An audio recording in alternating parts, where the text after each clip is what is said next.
Friends, ఇప్పుడే అందిన వార్త. సీఎం రేవంత్ రెడ్డికి ప్రమాదం, కేటీఆర్ సంచలన నిర్ణయం. ఈ విషయాలన్నీ తెలుసుకునే ముందు వీడియోని పూర్తిగా చూడండి, అప్పుడే మీకు పూర్తిగా అర్థమవుతుంది. అదేవిధంగా చాలామంది సబ్స్క్రైబ్ చేసుకోకుండా వీడియోని చూస్తున్నారు, దయచేసి సబ్స్క్రైబ్ చేసుకోండి. సబ్స్క్రైబ్ చేసుకోవడం వల్ల నేను చేసే ప్రతి వీడియో అప్డేట్ మీకు ముందుగానే నోటిఫికేషన్ రూపంలో వస్తుంది. అదేవిధంగా లైక్ చేయడం మర్చిపోతున్నారు, దయచేసి లైక్ చేయండి. లైక్ చేయడం వల్ల ఇటువంటి ఇంపార్టెంట్ ఇన్ఫర్మేషన్ చాలామందికి రీచ్ చేసిన వాళ్ళు అవుతాం. ఇక లేట్ చేయకుండా వీడియోలోకి వెళ్ళిపోదాం. పార్టీ ఫిరాయింపై రాష్ట్రపతికి ఫిర్యాదు చేస్తామని తెలిపారు BRS working president KTR.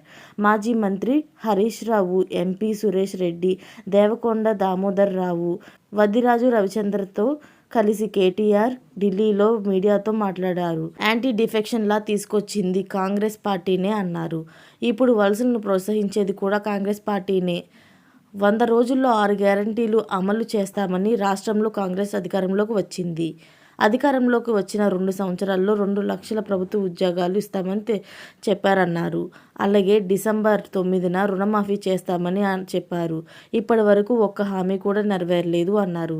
Congress 6 గ్యారంటీలు మర్చిపోయి 6 ఎమ్మెల్యేలు 6 ఎమ్మెల్సీలను చేర్చుకున్నారని విమర్శించారు. కాంగ్రెస్ నేతలు రాజ్యాంగ ఉల్లంఘనకు పాల్పడుతున్నారని అన్నారు. గోవా, కర్ణాటకలో బీజేపీ కాంగ్రెస్ ఎమ్మెల్యేలను కొనుగోలు చేస్తుందని రాహుల్ చెప్పుకుంటూ, అలాగే ఇప్పుడు తెలంగాణలో బీఆర్ఎస్ ఎమ్మెల్యేలను ఎమ్మెల్సీలను తమ పార్టీలోకి చేర్చుకుంటున్నారు. మణిపూర్లో ఎమ్మెల్యే పార్టీ ఫిరాయిస్తే ఆ ఎమ్మెల్యేని సుప్రీంకోర్టు డిస్క్వాలిఫై చేసిందన్నారు. ఎవరైనా ఎమ్మెల్యే, ఎంపీ పార్టీ ఫిరాయిస్తే వారిని డిస్క్వాలిఫై అయ్యేలా చట్టం తీసుకురావాలని రాహుల్ గాంధీ చెప్పారు. పార్లమెంట్లో రాహుల్ గాంధీ రాజ్యాంగాన్ని చూపిస్తున్నారు, కానీ ఆ రాజ్యాంగాన్ని ఫాలో అవ్వడం లేదు అన్నారు. పార్టీ మారే వాళ్ళని రాళ్లతో కొట్టి చంపాలని గతంలో రేవంత్ రెడ్డి చెప్పారు.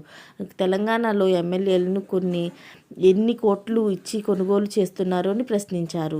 కాంగ్రెస్ పార్టీ చేస్తున్న అరాచకాలను ఢిల్లీలో బయటపెడతాం. పార్టీ మారే ఎమ్మెల్యేలపై స్పీకర్ చర్యలు తీసుకోకుంటే పార్టీ ఫిరాయింపులపై సుప్రీంకోర్టుకి వెళ్తాం అన్నారు. ఇలాంటి లేటెస్ట్ అప్డేట్స్ అన్ని మీరు ముందుగా పొందాలి అనుకుంటే ఛానల్ని సబ్స్క్రైబ్ చేసుకోండి.